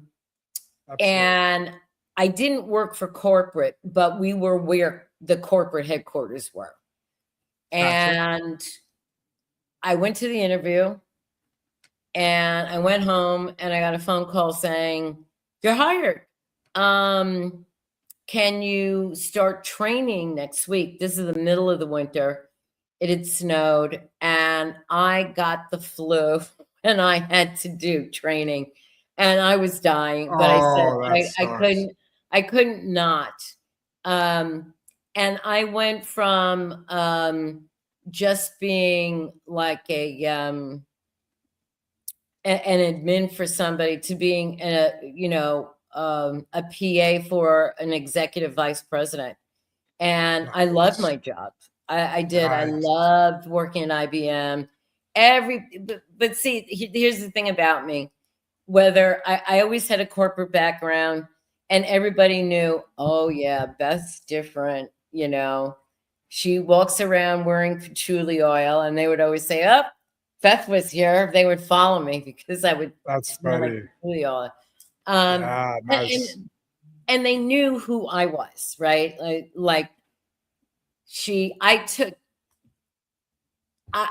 was working at IBM, and I said I have to go home early because I'm taking my kids to their first concert in New York. And somebody said, who are you taking them to see? I said, Korn. I said, my daughter loves Korn. So we're going to see Korn and Puddle of Mud. And my youngest must have been 8 years old then. So I took I said, we're going to Korn. Yeah, yep. And my middle daughter, the conservative one, is like, when do you, because people were making comments. And I was wearing a mini skirt and I had like this leather bustier. And she was like, why do you have to look like that? Why can't you just be like our mother? And I said, I am your mother. I said, who cares with what I'm wearing? And they're like, all those people are saying stuff. And I said, who cares? Get on with their life. Yeah. Well, they didn't like mom being, it is. They don't like sexy mom. They do not like sexy mom. That's a jealousy thing more than anything. Cody, that was a great question. Hey, I need to put you to work. Okay. Okay. All right. Is that fair? All right. Yeah. So I'm going to put you to work. There's about 5 comments. Okay. These I want you to read out loud and then remark back to them. Would you? Starting with this one. Okay. Love this interview. Rodd. Thank you. Who is it? It's Rodd. Rodd, Rodd, love this okay. interview. Beth's journey is powerful. It is powerful. And I will tell you, the one thing that made this very powerful was all those little vignettes. And this is the God's honest truth. I was cleaning my house because I'm a clean freak. Got to clean my house every morning. The story started coming to me in color. And I was like, okay, something's happening. And I talked about a year and a half ago of, yeah, I'm going to write this book. And I laughed at myself like, okay, when am I going to do it? And then the story started color, no names of characters. And I went into the shower and I turned it on and it was like, okay, Gina, she's going to be from it. It poured literally through me. And I was like, I need my laptop. I need my laptop. I need to start writing this. I need to, and it was like, this is the house she was in. This is this. This is this. It all just flowed. And it hasn't stopped. Even when they told me, continue the story. For me, I mean, I know where the story is going to end. And I know what's going to happen. You got a lot of more comments here. You got a lot of more comments here. You're burning through. Hey, listen, John Morris is kind of talking about what you're talking about here. Go ahead and read that out loud, please, would you? Great insights on writing and music blending. I think it's a natural because music is writing. It's and I heard Chad Kroeger from Nickelback, who's one of my favorites. I would like to meet him. I'm going to put it out there. Chad, I want to meet you. I want to work with you. And he was talking about his writing lyrics. And he said, it's like anybody who writes a novel or songs or whatever, you have to master those words. And so to me, music and writing, music is writing. It's the lyrics and it's writing the music end of it. So they really are, they go hand in hand. 100%. Now, Michelle here, why don't you read what Michelle really said? Michelle. And I think there's a typo. I think it's on the thing. Really so let's say really, there you go. Yeah, there you go. Really appreciate the honesty about life struggles. We all have those struggles. And the struggles, and when you're going through them, sometimes you cannot see beyond it. But once you get above it, or once you have a little bit of control, those life struggles make you, I mean, I feel they made me so much of a better person, non-judgmental. I like that. Yeah, it's, you know, because everybody has something, you know, they do, whether it's divorce or death or whatever it is, and it's usually mostly divorce. Sometimes you feel like you're in a black hole and you're never going to climb out. And then when you do, you kind of laugh at it in the rearview mirror and say, well, if I did that, I can do anything. And so, yeah, life struggles are what molds us to be better people. So important. Absolutely. And, you know, Clive, you know, it's funny what he said here, because remember, he was asking question after question. I even said at one point, and we'll get to them. And no, we already did. We got to him. You're answering the questions. I even said at one point, I think Clive's going through what you're going through. He's asking all these questions about doing family and work and how do you handle that, and you know. He came back, and why don't you read what he says here? Wow, this is so engaging right now. And I did not touch on the writing versus family. And I will say this. It has made my family dynamic change, especially with my husband, because he works all day, and you know, I get it, and I still am the woman who cleans her house, washes her clothes, makes dinner, and in the afternoons and evenings is when I work. And Oh, that's hard. Sometimes he's talking to me and I said, please don't talk to me. Please don't ask me to do this. I'm writing. I said, could you please let me do my thing? And that is. sometimes he doesn't like that. And he calls himself my business manager. And I said, I would have fired you months ago because you're not doing anything I asked you to do. I will say that I am on my path, and I've told my daughters and my husband and my mother that this is the path I'm going down. You're either with me or you're not. And if you're not with me, it's okay. It's fine. And I remind my husband about that. If you don't, oh my God, I love this question. Hold on. Don't say anything. Don't say anything.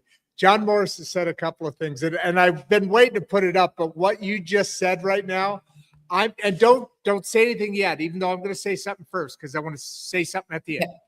So John Morris says, what you were just saying, it changed the family dynamics, and you were saying, this is my time and this and that, and I'm doing this. And so when this popped up, I'm like, oh, I can't wait to put this up, because boom, there's a perfect spot. Do you plan on to adapt a series into film or TV someday? Hold on. So I want you to, it looks like we've kind of come to everybody's kind of, I don't know how, we're at 2 hours. We're at 2 hours for an hour show. I know, but I'm just saying. Yeah. So would you do me a favor? You haven't still put in your contact information yet. We're about ready to wrap here pretty quick. But I'm just still, go ahead. Take your time. You got it. I know how that is. Look right here. Look at girl. I know but glasses. You know, I admit to being vain, and although these are my you with your looks, you have every right to be vain. So keep going being vain. I'm a little vain, but my daughters said you need author glasses. That's about the only. That's true. I like that. They said you need author glasses. So as you're getting ready to write that, I'm going to rewrite reread what John put. Go ahead and write in the private chat the contact you want people to. There's a reason I ask you to do that. One, so they can directly do you, but also so my intern can kind of sweep through and change things the way it should. So John Morris is asking this: do you plan to adapt this series into a film or TV show someday? And I'm assuming the answer is yes, but much longer. But as you say that yes to John Morris, I also want you to kind of give a closing thought. What do you want to leave everybody with? All of that kind of stuff. And then I'm going to throw you back in the green room, and I'm going to meet you back there, and we're going to have some private chat on top of it. Sound good? And then so you got some contact information here. You got one. It's your Facebook.com. And you know, I will be nice. I'm not worried if somebody really wants to know about perfectsaga.com. Is that the book website? Perfection Saga. The website for the book, right? Yes. And podcasts. And podcasts. All my podcasts go up there. Wait, you mean for like, you don't run a podcast, you mean being on podcasts? Yes. And it's funny. I get to be on your website? Yes. And I promote it. I promote it on social media. So the answer, not as much as we do, girl. Do I plan to adapt the series into film and TV? Yes. And it would be a limited series because the story is way too complex to make it into a movie. But here's the thing. Being self-published, and this is another thing that's really important for anybody who wants to know about it. When you do it the way I do it or have done it, I own everything. The first thing my publishing consultant said was open up an LLC, which I did, which is My Three Girls Publishing, obvious reasons. And even though I have all these people working with me, we're a collaborative team. but I pay them, but I own everything. I own everything in the books. So I do believe it could be I mean, and the woman who does my thing said, you know, Beth, you are a big personality. This should be a TV series. And I always looked at it from the beginning that it would, once I went into book 3 and 4, I said, okay, this is a TV series. And I want to take, there's a screenwriting program and take a couple of screenwriting webinars so I can learn basics in screenwriting and then maybe shop that around. But with that, I also want the songs to become something. So like I'm looking at it from dual perspective, and in my mind, and this is how I am very, very, in my mind, I know the actress who I would choose to play Gina's mother. I know the actor, or I should say the musician who I had play her cousin. So I've already started marinating those things in my head. And yeah, there's a couple of bands and they're well known and they don't need me for songs because they're perfect as they are. But they do collaborations all the time. I mean, I just saw Nickelback do a collaboration with I don't know, Doritos or something, and I'm like, come talk to me. We could do a collaboration in music, and I would be happy to do that. And there are other bands that I love that, yeah, sure. I mean, I'd work with anybody. I'm a very collaborative person. But yes, my biggest thing is I want to help write the screenplay because I don't want people changing my story. Because if I'm going to choose Daisy Jones and the Six, read the book, watch the TV show. They changed it around. They changed. They made one character gay who was not gay in the book. I mean, not a big deal, but it's like, why make that change? You're changing the story. And I've seen it happen with other books I've read. I don't like it. Oh yeah. Yeah. I totally agree with you. This has been a fast, I mean, literally 1,000 people on to talk about your book series, and it's very exciting. And give everybody a big wave. We'll talk more about it. We'll talk more about it in the green room. And buy the book. And what I tell everybody is if you read my book, if there's a particular scene that you want to know if I really did that, or if I will answer it honestly. Ooh. I will tell you. That's awesome. That's inside. That's a way to build it. That's how we built our community. You know, I mean, if you got to be open and honest. Yeah. If you're going to read it, then I'm going to tell you, yes. And I did do that with a podcaster.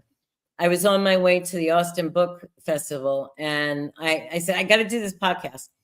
And she asked me a question. She goes, did you really do that? And I said, yes, I did. And she was like, oh my gosh. That's hilarious. It was fun. That is hilarious. All right, I'll see you on the other side. Give everybody a big wave, and I'll put you in the green room. Thank you, everybody. Thank you. Stay away from the green colored peanuts, would you? All right, that was amazing, man. That was amazing. You know, you guys know that I love music. That my life has been affected, as everybody's, I believe, is. We're all human beings. We come from the human species, and thus we are electric. We are frequency. We have frequency. That used to be kind of a hippie 60s kind of thought process in the old days, and now it's mainstream because it's true. And you also know one of the themes that comes up up again and again and again and again on this show is something really freaking simple. Ideas have their own kind of timeline. That story is a perfect example of that, right? The idea of the Perfection Saga didn't appear overnight. It grew slowly. It's still growing. It's not even done growing yet. And how did it grow? Through life experiences, right? Through music, through relationships, and through all the things that shape who we become as people. And eventually, that idea became a full creative world, a band, characters, stories, lyrics, and a growing series of books that readers can now step into. And I think there's a lesson in that somehow.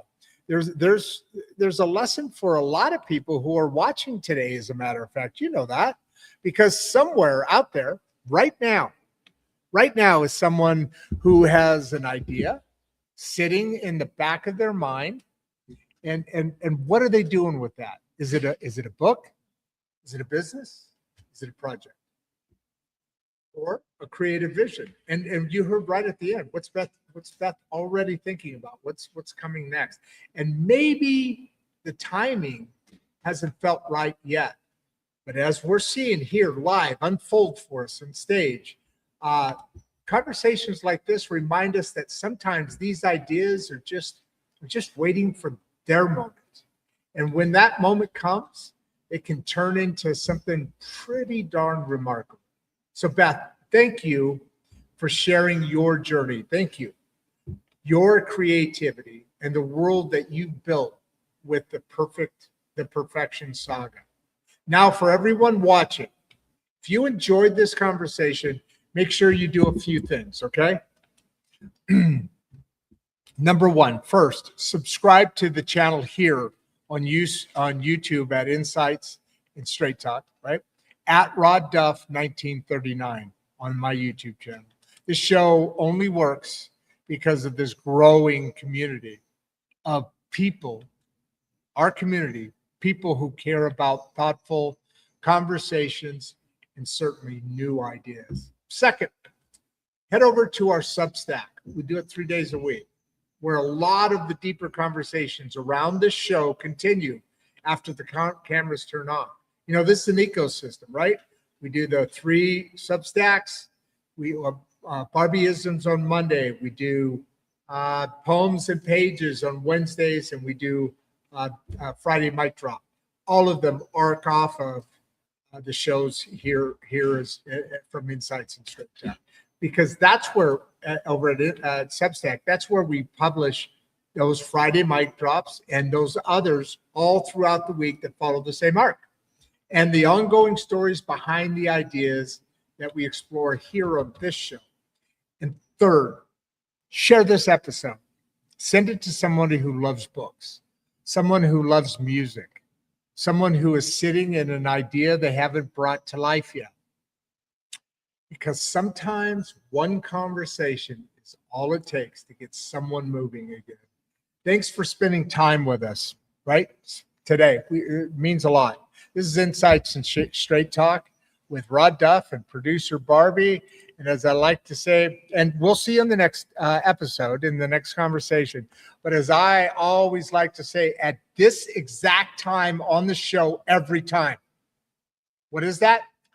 Before you leave, if you'd like to watch another one of the podcasts, click the first link in the description. We love having you here and we appreciate all your support. And with that, producer Barbie and I are out.